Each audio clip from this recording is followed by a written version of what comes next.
अगर अपने मन में विश्वास है कि भगवान है तो भगवान है, अगर ना मानो कि भगवान नहीं है तो आप कुछ भी कर लो, चाहे आप तो बेकार है।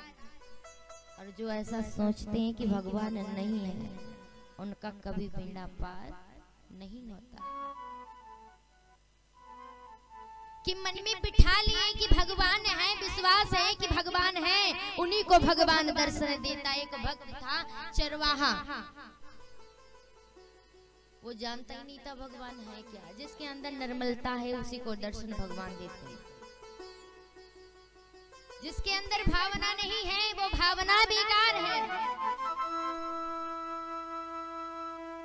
भगवान तो मंदिर में बैठे ही है।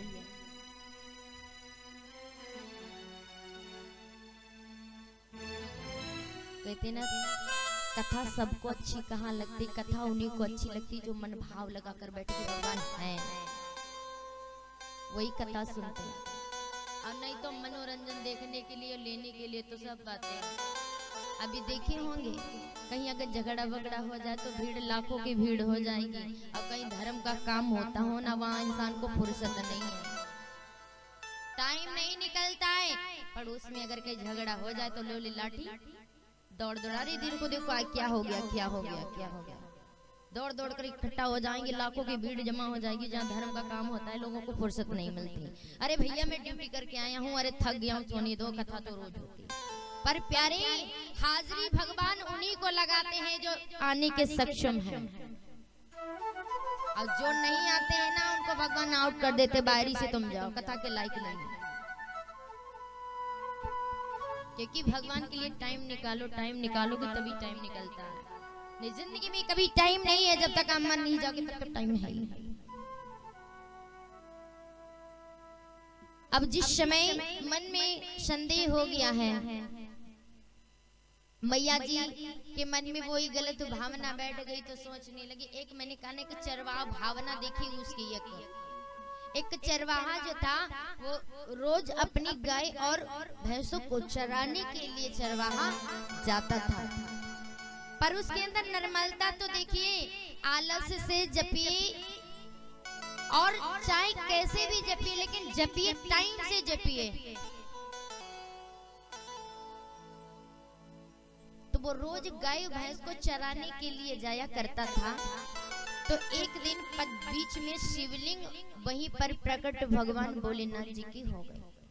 अब वो जा रहा था गाय भैंस को चराने के लिए, रास्ते में भेंट हो गई और वही पैर में ठोकर लगी तो उसने खींच कर एक लाठी मार दी। एक खींच कर लाठी मार दी कि रास्ते में पड़ जाता है पत्थर, और स्वयं भगवान ही और कोई नहीं। अब वो गया चराकर वापस आ रहा था, फिर उसके पैर में ठोकर लग गई। भगवान फिर वही ठोकर लग गई पैर में, तो खींचकर फिर एक लाठी मारी, घर चला गया। दूसरी दिवस हुआ, फिर आया, फिर उसे ध्यान आ गया कि अभी तो उसे मैंने मारा ही नहीं। फिर उसने खींचकर लाठी दी, फिर मारकर गाय चराने चला गया।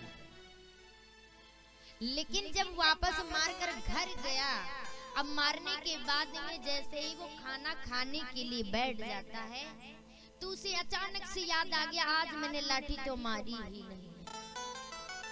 खाना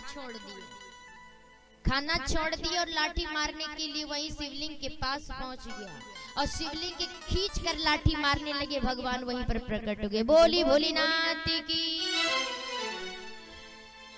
और जब वो प्रकट हो गए तो स्वयं उस बालक को भगवान ने दर्शन दिए, और जैसे ही उसने देखा है तो लाठी को डाल दिया, चरणों में दंडवत प्रणाम करने लगा, नाथ मुझे क्षमा कर दीजिए।